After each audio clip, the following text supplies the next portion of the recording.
And so on to part two of this Moto News voiceover turned semi regular YouTube show podcast thing.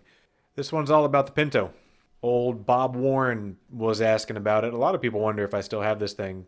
Of course, I still have it because if I did get rid of it, I wouldn't get any money for it. And all we have are the memories. So there's no point in getting rid of it after all this time. And just as a heads up, this is probably going to be a bit more casual. Probably a lot more rambling. I remember when we first got this thing, I think I was in, I don't know, fifth grade maybe.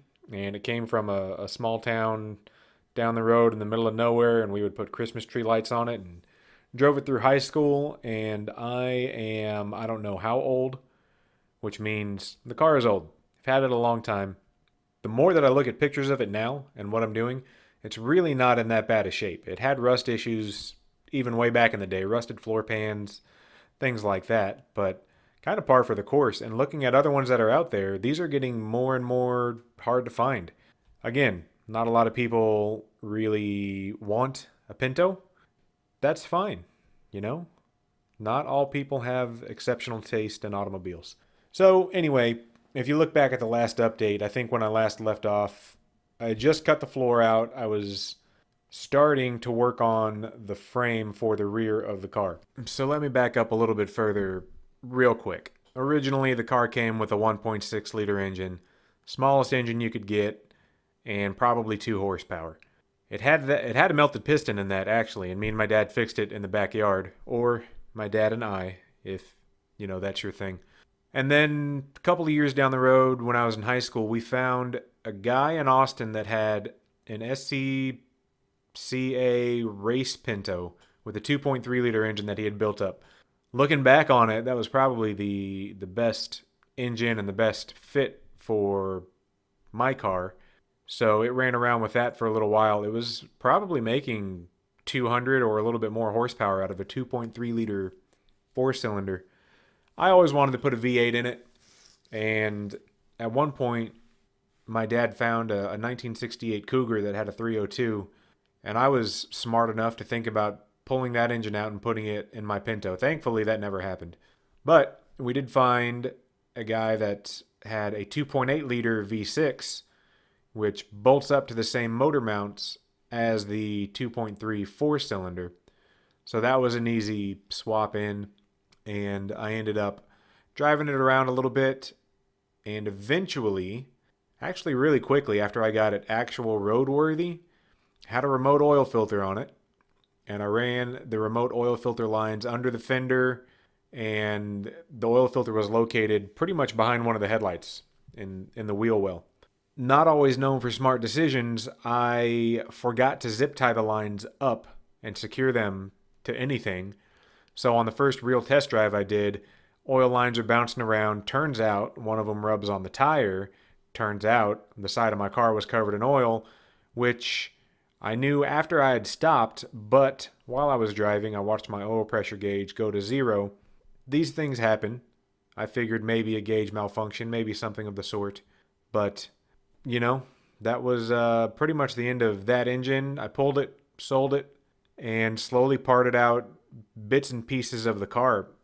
Somewhere along the way, I got the brilliant idea to turn it into a V8 mid-engine car. And because my uncle had a Pantera, and because I like the Cleveland variant of the 351, I figured that was the engine for me. So that's why I'm doing what I'm doing, but also because it's not worth its scrap value. So why not do something no one's ever done? So back to the main story.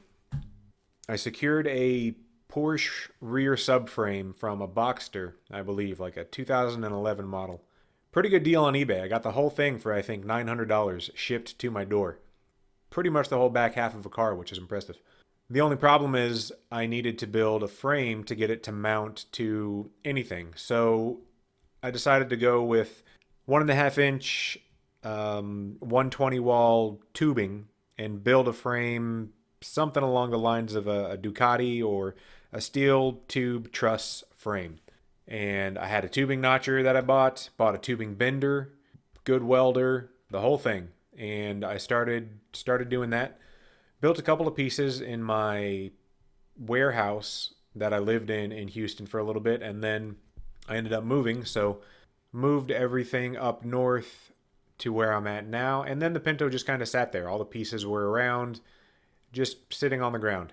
For whatever reason, in the past month or so, and I guess the reason is that I was trying to get the Bronco over here, so I needed room in the garage, and I wanted to consolidate all these little Lego pieces.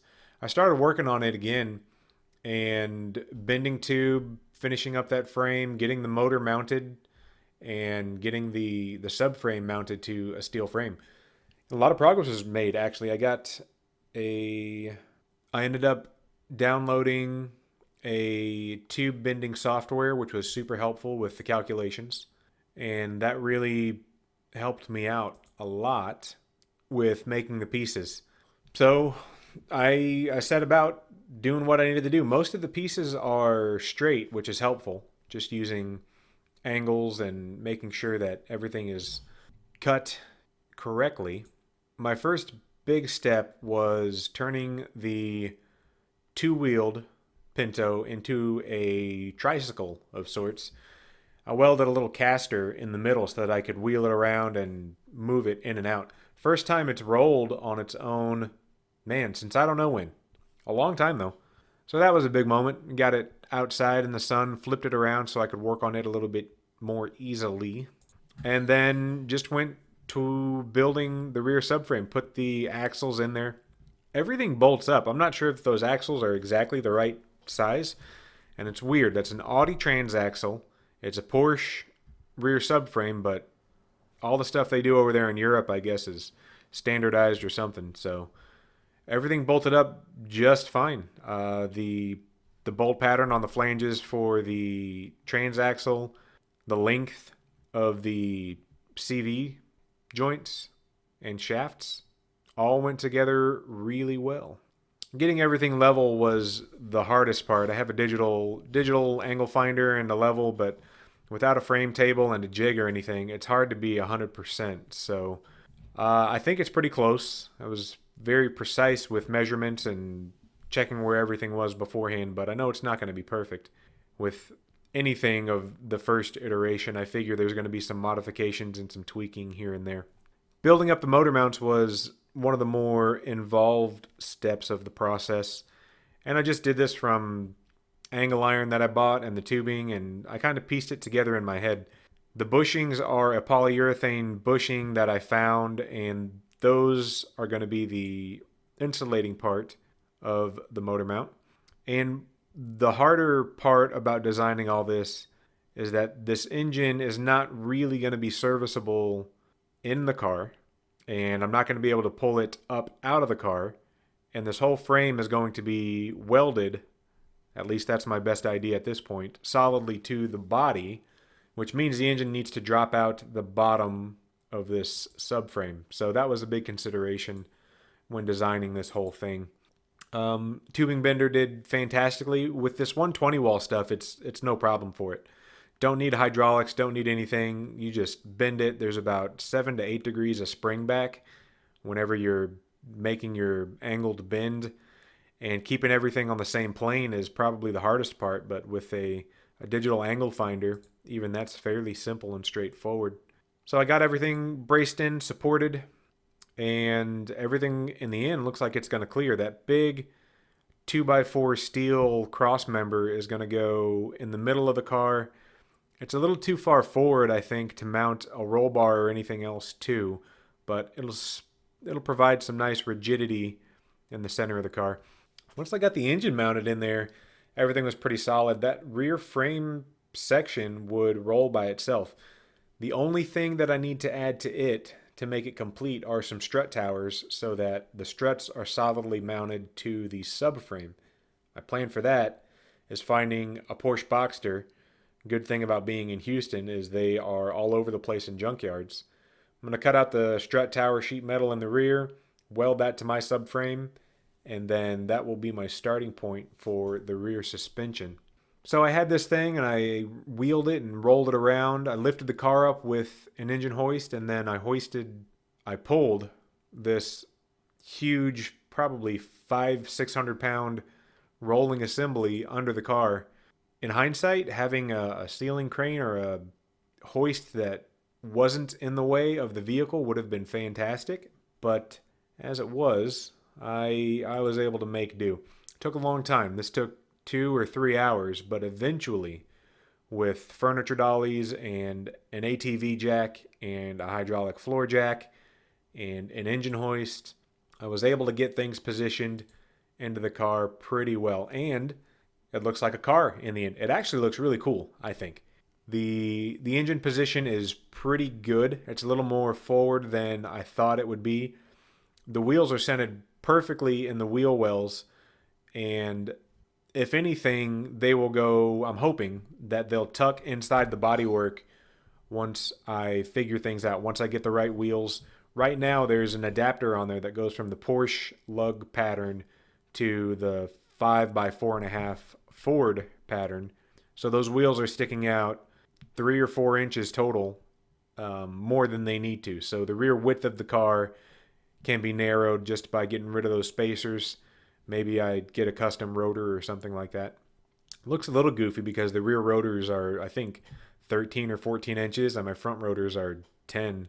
But uh, it looks like it'll work pretty well. So where I'm at now is I need to weld the subframe to the car. And I have some subframe connectors that I'm going to weld in and then sheet metal around, make everything look semi-pretty, all that sort of thing.